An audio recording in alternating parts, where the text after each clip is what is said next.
Napansin ko nga na hindi na ginagamit ang rookie nilang si Alvin Pasaol at binabangko na lang siya since nung si Coach Luigi na ang pumalit na coach. Kaya naman may reports akong natanggap na gusto na atang umalis ni Pasaol sa Meralco para lang magamit niya ang kanyang talento. At sigurado naman ako na ang lilipatan niyang team ay magmamaximize ng kanyang talento. Saan team kaya ito?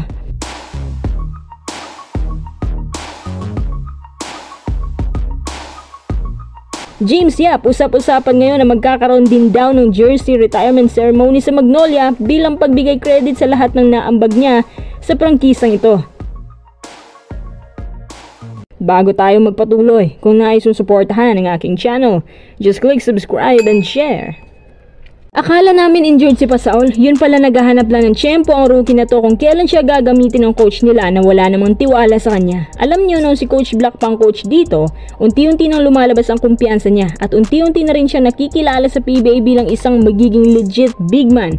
Pero nung nawala na si Coach Black at pinalitan ni Coach Trillo, parang nagbago ang routine niya sa roster at hindi na nga siya ginagamit. Talagang bigla-biglaan nawalan siya agad ng playing time. Si Pasaol ay mabilis at masipag sa ilalim. Parang yung datingan niyo Bo Belga din. Para siyang Sinoli Locsin din, matibay naman siya at higit sa lahat, yung hubog ng katawan, Bo Belga talaga. Maraming nga nagsasabi na mag-MPBL ka na lang or bumalik ka na lang sa 3x3. Pero bakit nga ba hindi siya ginagamit? Una, siguro ang tinitingnan ni Coach Trillo kasi undersized siya. Naglalaro ng pwede sa 2 at 3. Tapos dahil siguro yung katawan malaman, kaya hindi nila pinagkakatiwalaan na durable. Sinabi naman ni Pasaol dati na sinubukan niya magpapayat kaso hindi siya komportable. Mas malakas siya kapag mataba ang katawan. Naalala ko tuloy na parang Macbelo din na hindi na ginagamit dyan. Tapos parang Ronje Buenafe, nawala na ng career dahil sa pagbabangko.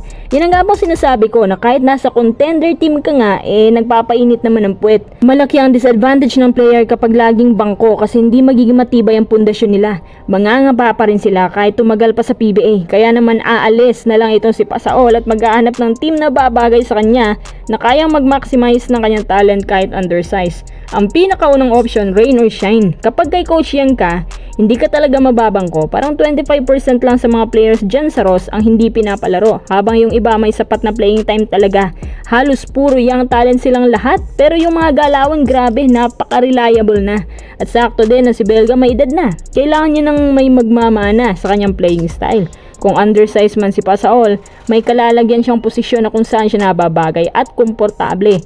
Maayos dumipensa si Pasaol, maganda ang benefit nito sa Ross. Pangalawang option is Converge, pero dahil kailangan nilang big man, kaya wag na lang.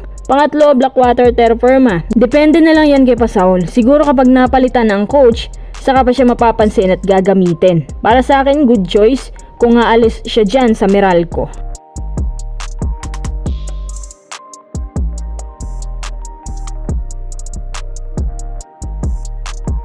Tara, next update, James Yap ay pagre-retiro din daw ng Magnolia sa jersey number 18 dahil sa laki ng ambag niya sa prangkisang to. Ito ay ayon naman sa utos ni Governor Pardo, ang governor ng Magnolia, na best friend pa rin naman ni James Yap hanggang ngayon. Base sa kanyang desisyon, ito ay isang paraan daw na pagbigay credit sa kanyang mga nagawa sa prangkisang to kasi alam niyo naman na alam ng lahat na si James Yap ang lethal weapon nila dyan sa Magnolia kaya nanalo sila ng maraming championships, especially yung Grand Slam. At sinabi din na wala pang nakakapantay ngayon sa kanyang nagawa dyan sa Pure Foods franchise.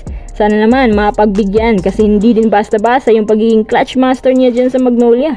Kaya lang, kahit ang Magnolia, hawak pa rin ni Boss Al Francis Chua at umano, may hidwaan sa pagitan ni Yap at ni Chua. Parang siya pa nga raw nagpapatrade kay James Yap. Hanggat nandyan siya para hindi na itutuloy. Hawak niya ang buong SMC teams pero kung si Boss ay may respeto sa mga nagawa ni Yap sa team nila, sasang-ayon siya sa desisyon ni Gov Pardo. Siya nga pala, pagkatapos ni Arwin, parang si Alex Cabagnot na naman daw magkakaroon ng jersey retirement ceremony dahil ito sa Death 5 squad na tinatawag.